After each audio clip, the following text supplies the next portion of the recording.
masa dan menyimpan makna tersirat. Saatnya kita kembali menengok warisan kekayaan Nusantara dari para leluhur. Salah satu warisan leluhur yang masih terjaga sampai saat ini dapat kita saksikan di kota Sengkang, sebuah kota di Kabupaten Wajo, Sulawesi Selatan.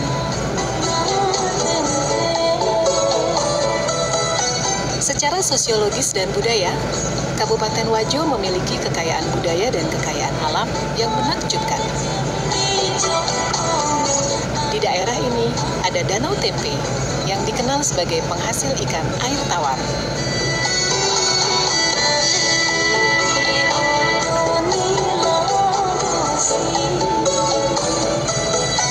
Danau Tempe terbentang laksana cermin raksasa di sisi barat kota Sengkang. Danau ini memiliki pesona alam yang elok dan unik. Perkampungan nelayan tradisional bernuansa Bugis berjajar sepanjang tepian danau. Berjarak 2 km arah timur kota Sengkang, dekat Danau Lampulung, terdapat kampung adat Attakae. Di sana terdapat bangunan duplikat rumah adat Wajo. Salah satu di antaranya yang terbesar adalah Seo Raja atau Istana Raja Latendri Bali.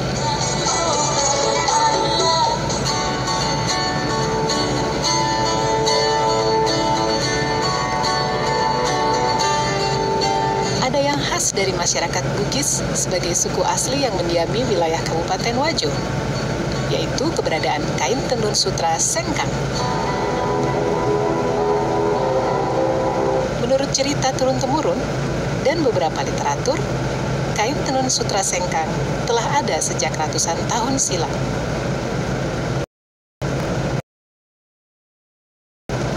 Sebuah naskah yang pernah saya baca itu Lontera Belawan. Di situ pertama kali saya temukan kata-kata sutra. Satu antara perkawinan anak kaji dari Luwu dengan Iswari dari Majapahit. Di situ juga saya temukan kata-kata di dalam lontaran kata-kata Sengkang. Lalu ini putri dari Majapahit dengan perkawinannya dengan anak kaji dari Luwu, maka diberikan kekuasaan di 4 daerah, yaitu Tempe, Singkang, Tampang, Nawali. Nah, disitulah awalnya kita mengenal, sudah mulai kenal nama sutra. Tenun ini sudah ada sejak abad ke-14 di Kabupaten Wajo ini. Namun pada saat itu terbatas pada pembuatan untuk pemakaian sendiri, bukan untuk komoditi dagangan. Misalnya seseorang ingin melakukan hajatan pernikahan, terutama pada acara-acara pernikahan, itu biasanya anak-anak perempuan itu diminta atau disuruh oleh orang tuanya untuk menenun sarung, apakah untuk dipakai dia sendiri ataukah untuk orang tuanya. Itu sehingga belum terjadi di masyarakat sebagai suatu komoditi dagangan, hanya untuk pemakaian sendiri. Sejarah tentang tenun sutra Sengkang tidak dapat dipisahkan dari peran perempuan Bugis dalam keluarga. Orang tua suku Bugis di zaman dulu menjadikan tenun sutra sebagai salah satu cara dalam mendidik anak perempuan mereka. Budaya orang Bugis itu kan dulu kan kebanyakan petani. Nah, perempuannya nggak ada pekerjaan kalau lakinya sudah turun ke sawah. Nah, barang ini atau produksi kain sutra ini sudah membudaya, awalnya dari mana, akhirnya menjadi budaya tenun di daerah ini. Nah, dari situ orang tua selalu mewarisi ke anaknya. Jadi ada cerita bahwa orang Bugis itu, khususnya orang Wajo, kalau tidak pintar menenun, artinya belum sempurna lah. Kedua, ceritanya kalau ada orang luar yang meminang orang Bugis Wajo, dilihat dari hasil kerja tenunnya itu. Kalau memang hasil kerja tenunnya itu bagus, apa berarti orangnya sudah sempurna atau sudah ya boleh dikata santai apa sedang gitu. Di penilaiannya tergantung dari karyanya untuk yang penenun sutra ini tadi.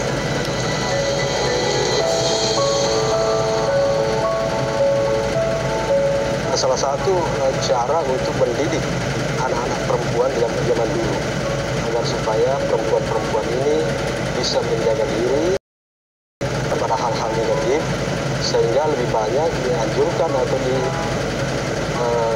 disuruh oleh orang tuanya untuk tinggal di rumah untuk menenun. Sehingga akhirnya menjadi suatu tradisi dan budaya pada masyarakat Bugis, khususnya di Kabupaten Wajo ini, setiap anak perempuan harus pandai menenun. Dalam bahasa lokal, yaitu Bugis, sutra disebut dengan sabbe.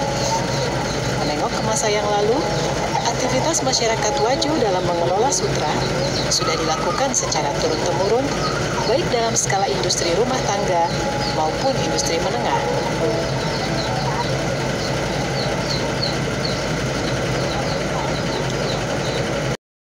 Proses pembuatan kain sutra membutuhkan waktu yang cukup lama dan melibatkan sedikitnya 15 orang dalam satu kali tahapan pembuatan kain.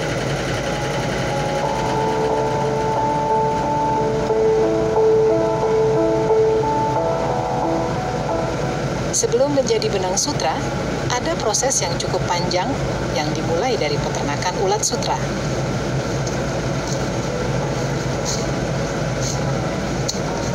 Proses ini mulai dari pemeliharaan ulat sutra, proses menjadi kokon, hingga akhirnya menjadi benang sutra yang siap ditenun menjadi sehelai kain. Kita dari Futani sesuai dengan pesanan. Contoh ini tempat telurnya dan menetas, misalnya penetasan tanggal 1. Ini menetas baru 3 hari makan, dikasih makan dengan daun murtai. Ada memang khusus daun murtai itu. Baru 3 hari makan, baru ada instar pertama, artinya tidur. Instar pertama itu 2 kali 24 jam. Ulatnya tidur itu tidak makan. Baru setelah instar pertama makan lagi selama 2 hari. Masuk instar 2. Begitu seterusnya sampai instar 4. Ini sudah masuk instar 5. Artinya ini masuk untuk proses pengokonan. Tinggal 3 hari proses pengokonan. Dia akan membungkus dirinya jadi kepompong. Itu seratnya, dia mengeluarkan air liur dari mulutnya, itu bikin bundaran untuk membungkus dirinya. Dan bundaran itulah disebut kokon, dan itulah yang menjadi sutra.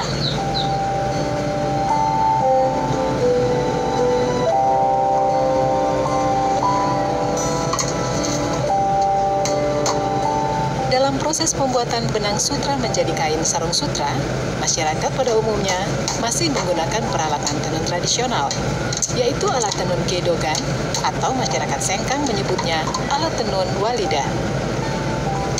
Ini alat tenunan gedogan, satu setnya. Ini pertama alat gunungan benang, baru ini alat penindis untuk menekan benang bawah, baru ini tali untuk alat pembantu untuk benang bawah. Ini sisir, alat untuk mengatur lusik. Ini juga walidah, alat untuk merapatkan benang pakan. Ini teropong, alat untuk memasukkan benang pakan. Dan ini wakangan, alat untuk gulungan kain. Perkembangan teknologi yang datangnya dari tanah Jawa berpengaruh terhadap proses pembuatan tenun sutra di sekitar tahun 1950 dan membuat sebagian proses pembuatan dengan alat tenun gedogan beralih menjadi alat tenun bukan mesin.